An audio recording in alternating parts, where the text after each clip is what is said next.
Good morning. It is Saturday. It may not still be morning, but it is Saturday. So look at me filming on not a weekday. I started to film this yesterday, or make a video yesterday. But then I'll insert the clip. Hold on. I just looked up and he's just like right here. Like chilling. No big deal. I mean, I can't do anything out here with you here. But like, I feel like you're too comfortable with me. Like, we're too comfortable with each other. We need some mystery in our relationship, little lizard. Are you okay? You good? Okay. Like, I just touched it. Like, I touched its little tail. Like, look. There we go. Act like a lizard. Yeah, the lizards out here, they're a little too comfortable with me. I don't know that that's a bad thing or if it's a good thing. Like, I don't want them to be afraid of me, but I don't want them to be comfortable with humans. So I don't know where that leaves us.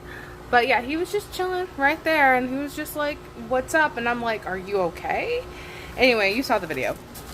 I want to go ahead and do a garden tour, though I don't know if you need a garden tour, but I want to do a garden tour, show you what is up in the garden. I don't think you're really behind on what's up in the garden. Oh, by the way, I've already grabbed a handful of ground cherries because once something starts going ripe, like, you are going to have that something for like days or weeks. Like, that's the beginning of it for you. So, beginning ground cherries. I don't know what I'm going to do with ground cherries yet, but I have ground cherries.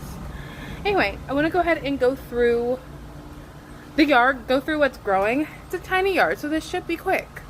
Let's do it. Let's start on the tree side. We have my cherry trees here that are completely foliated.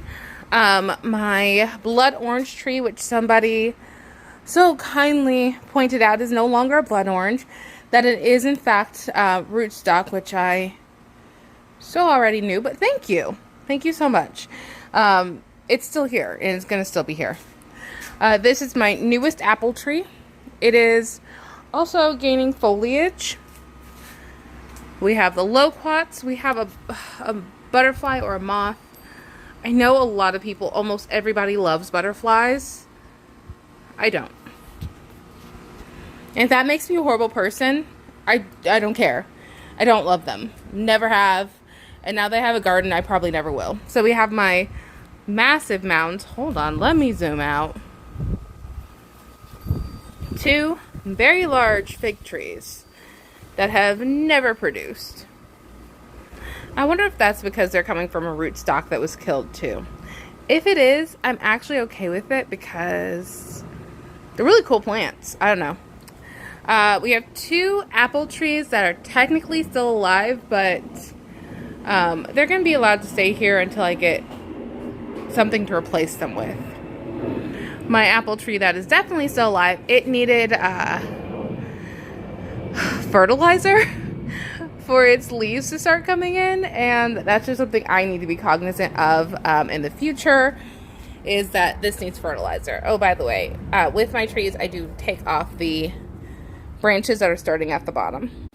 Okay, a weird thing about my garden, if you look in all the pots, each of them, except for that one, is growing some form of a plant on the bottom. That is because I don't really have room like growing one plant per pot. Like, we are maximizing space in this yard.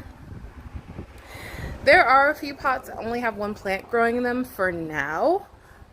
But like, ultimately, I try to grow as much in little spaces as possible. So if I have a tree, then I have things like you've seen the bush beans growing underneath them. Over there, I have the chamomile or the lemon balm growing underneath them.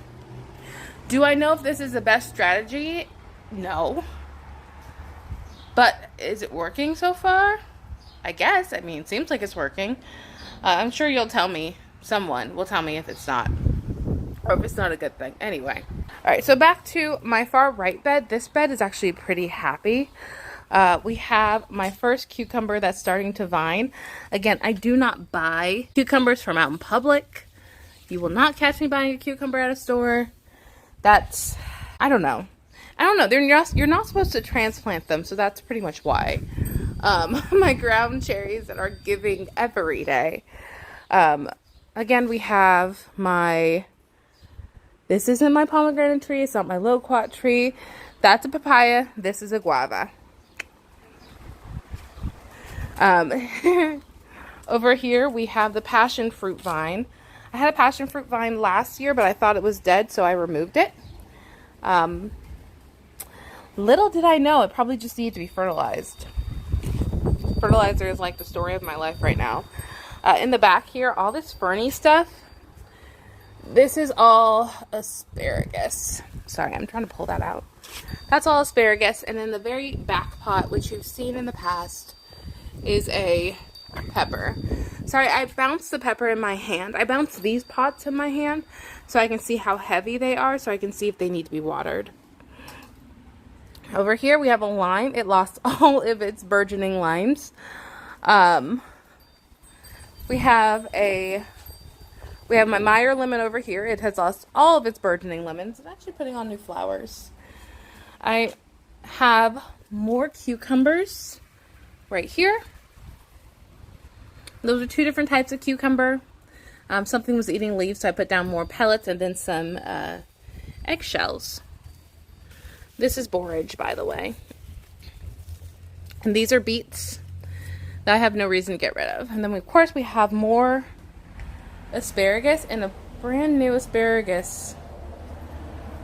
Can you see it? Hold on.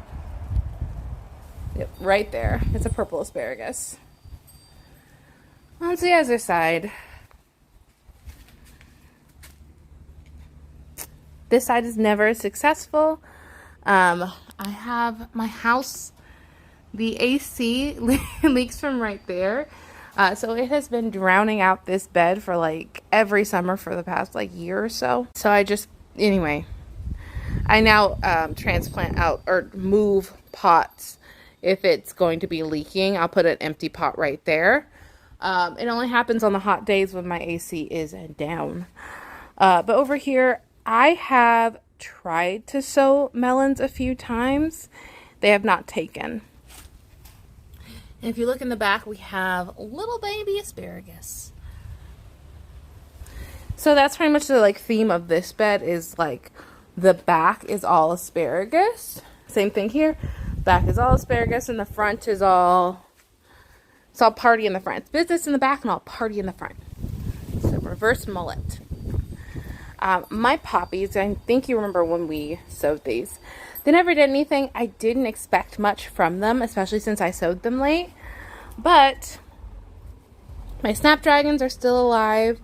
My lemon balm here is still alive. I will forever regret having lemon balm in 2 spaces. And then my catnip is still alive. Over here we have the zinnias. Along the line, we do have sweet peas. I don't know if they'll ever produce a sweet pea, but they're there. And then we have my gladiolas and a Mexican honeysuckle right there. And then, of course, you've seen her before. She is big. She is glorious. We love her. The grapevine. Which, like, the grapes are getting so big. If anybody has grapes, can you tell me what the proper fertilizer is for them? Because I've looked for a few different brands. I've looked at the store, and they've given me a few, like, weird answers. And I've just never gotten a proper fertilizer for her. But she probably needs one this winter, especially after producing like she is. Like looking at this video, it's already 5 minutes on like one shot. So I don't know if where I'm gonna post this or how I'm gonna post this, or if the voiceover is even gonna go in post and I'm gonna make it faster. But these are my Asian heirloom eggplant.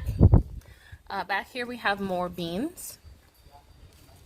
These are somewhere between Asian heirloom and Rosa Bianca, and this is a Rosa Bianca eggplant. my pomegranate tree. And then we have my line of peppers and tomatoes. I don't think I show you this very often, but down here I do have a squash plant. In the back of this bed, I have my corn. Can corn grow in partial light? And then, am I too stubborn to stop trying? Yep. Alright, so this guy is finished growing up. So we have all of the tomatoes on this plant, which are beautiful. And then we have a secondary tomato plant there. And in the back of this bed, I have a bunch of watermelon. I sowed a bunch. I didn't expect them to germinate, but they did. So now we have a bunch of watermelon. I have more beans here, but these are pole beans. We have a few fruits, a few flowers.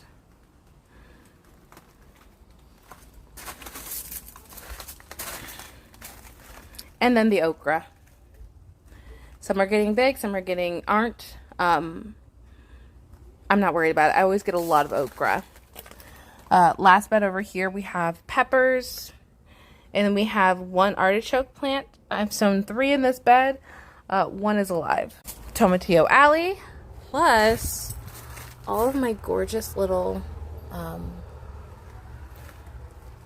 sugar snap peas that are now fruiting. So you can actually see that there's one right there, which I think he's forming a real pea, so I probably should pick him. So yeah, the sugar snap peas are actually starting to come in, which makes me really happy. And we have a tomato there.